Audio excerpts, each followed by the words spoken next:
अभी तो तोली है मुट्ठी भर ज़मीं, अभी तो तोली है मुट्ठी भर ज़मीं, अभी तो पूरा आसमान तोलना बाकी है। Hi, I am Esha Sharma, I am an educator, director, mentor, child psychologist and a soft skill trainer. बचपन में हमने बहुत सारी कहानियाँ सुनी है। कहानियाँ जैसे कि related to fiction, fantasy, Aesop fables and what not. But इन सब में से मेरी खुद की फेवरेट कहानी हुआ करती थी एक राजकुमार और राजकुमारी की, जिसके अंदर राजकुमार राजकुमारी के साथ निकल पड़ता है। वो बहुत ही सुंदर से घोड़े पे आता है, राजकुमारी को लेता है और अपनी ज़िंदगी बिताने के लिए आगे बढ़ जाता है।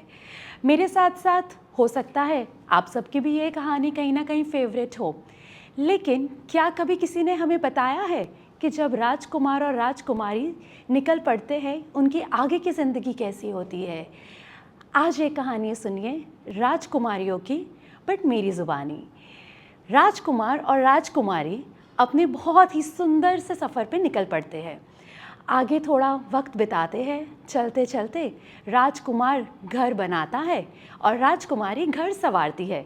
राजकुमार पैसे कमाता है और राजकुमारी उन पैसों को जोड़ती है। राजकुमार सामान खरीद के लाता है और राजकुमारी उन सामान से बहुत ही स्वादिष्ट पकवान बनाती है। यूं ही करते करते उनकी ज़िंदगी बहुत ही ब्यूटीफुली बीत रही होती है। उसी वक्त एक आवाज़ आती है, माँ। राजकुमारी, प्यारी सी राजकुमारी एक माँ बन जाती है। जैसे ही वो माँ बनती है, वो अपना अस्तित्व, अपना प्रेजेंस, सब कुछ कहीं ना कहीं खो देती है। वो जी जान से उस बच्चे को नर्चर करने में लग जाती है, उस बच्चे को बड़ा करने में लग जाती है। कहीं ना कहीं वो अपना सारा वक्त उस बच्चे को दे देती है, जहाँ पर ना वो अपने ड्रीम्स के बारे में सोचती है, ना वो अपने करियर के बारे में सोचती है, ना वो कभी खुद के बारे में सोचती है। यूं ही वक्त बीतते बीतते थोड़ा और बीत जाता है और जैसे ही वक्त बीतता है आगे, बच्चा बड़ा हो जाता है। बच्चा बड़ा जब होता है तब एक आवाज़ आती है, मम्मी क्या कर रहे हो? आपको नहीं पता चलता? जब देखो तब ये तेल वाले बालों में क्यों होती हो? मम्मी 24 घंटों में से 10 घंटे तो आप सिर्फ किचन में रहती हो। मम्मी आपके पास से बहुत स्मेल आ रही है। मम्मी क्या कर रही हो? श बोलना है, श। आप श को स बोलती हो और मेरे फ्रेंड्स हंसते हैं। आप जब मेरे फ्रेंड्स घर पर आएंगे ना तो प्लीज़ आप बाहर मत आना, आप अंदर रहना, ठीक है? ये सुन के कहीं ना कहीं एक माँ अपसेट हो जाती है, लेकिन फिर भी कुछ नहीं कहती है और फिर भी जैसे वो अपना टाइम निकाल रही है वैसे वो निकालती चलती है। बच्चा और बड़ा होता है, स्कूल में पेरेंट्स टीचर्स मीटिंग्स आते हैं जहाँ पे उन्हें बुलाया जाता है। जब पेरेंट्स टीचर्स मीटिंग होती है तो it's about the parents, right? But काफ़ी स्कूल्स में क्या होता है, पेरेंट्स टीचर्स मीटिंग के टाइम पे सिर्फ पापा चले जाते हैं मीटिंग अटेंड करने, ये बोलते हुए कि ऑफिस से ये बोलते हुए कि जा रहा हूँ, मीटिंग अटेंड करने के बाद ऑफिस के लिए निकल जाऊँगा। आज उसी से रिलेटेड एक कहानी बताना चाहती हूँ। तो एक school parents teachers meeting organise करता है और वहाँ पे फादर्स यूजुअली आते हैं मीटिंग अटेंड करने के लिए। जब फादर्स मीटिंग अटेंड करने आते थे तो it was okay.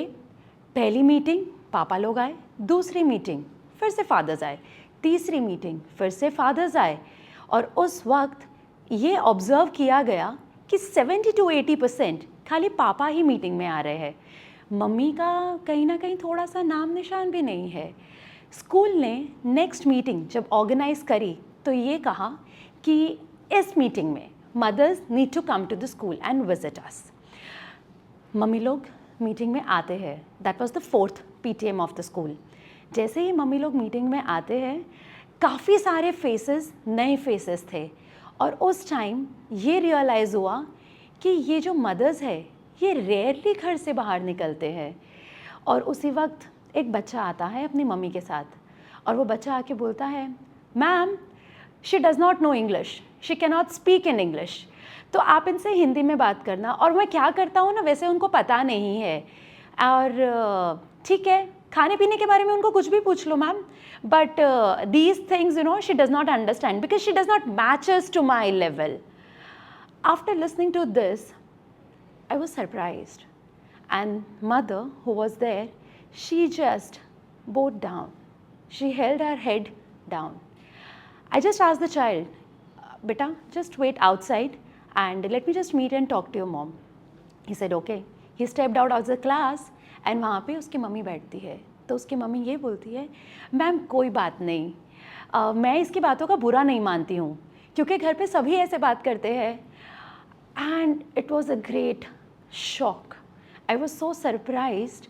Not only her, but there were 3 to 4 females, mothers, sitting behind her, and even they stood up and they stepped forward. Ma'am, बच्चे तो घर के माहौल से ही चीज़ें सीखते हैं ना. जब घर पे इसी तरीके से बात होती है तो वो बच्चे भी इसी तरीके से बात करते हैं. And after listening to this, I got goosebumps.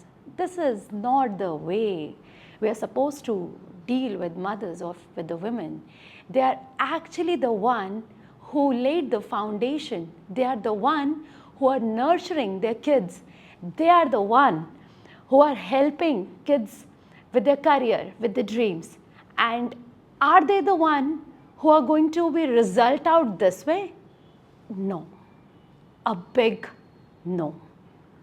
नहीं, ये ठीक नहीं है.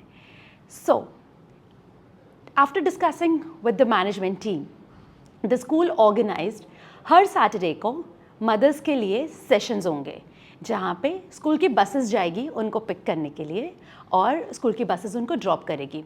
पिक एंड ड्रॉप की भी प्रॉब्लम कहीं ना कहीं ख़त्म हो जाती है इसमें. And the school started up with this thing. Every Saturdays mama आते थे. We started working on their communication skills, उनके पब्लिक स्पीकिंग पे, और काफ़ी चीज़ों पे वर्कआउट करना स्टार्ट किया जिससे कहीं ना कहीं एक कॉन्फिडेंस उनको बूस्टअप हुआ. और जैसे ये कॉन्फिडेंस बूस्टअप हुआ, after 5 to 6 months, you would have seen the change in the mothers. It was wow. It was so impressive that it was unbelievable. And now it was a time कहीं ना कहीं mothers were supposed to examine. कहीं ना कहीं हमें देखना था कि how confidently do they react or do they talk. So the school organized the Trinity International London exam. That was a communication skills exam जहाँ पे mothers took a step forward और उन्होंने वहाँ पे एग्ज़ाम अपीयर किया at the international level. So it was all related to the communication skills and they excelled very beautifully. Not only this, मम्मी लोग जब फॉरेन ट्रिप्स के लिए जाते थे वो हमेशा यही वेट करते थे कि कब कोई हमारे साथ बाहर जाएगा, कब कोई हमारे साथ चल के आगे बढ़ेगा. हमें तो किसी से बात करना भी नहीं आता. बात करना तो दूर की बात है, बाहर जाके खाने का ऑर्डर भी करना नहीं आ रहा है. So she used to always search for the help. But in this case, when the mothers were stepping out, when they were planning for their abroad trips, international trips, they were so confident to go and talk in the cafeteria. वहाँ पे order करना, खुद को जो पसंद है वो मंगा के खाना. इतना ही नहीं, जो करेंसीज है उनको इंडियन करेंसीज में कैसे कन्वर्ट करना, उसके लिए भी उनको हेल्प की ज़रूरत नहीं पड़ रही थी.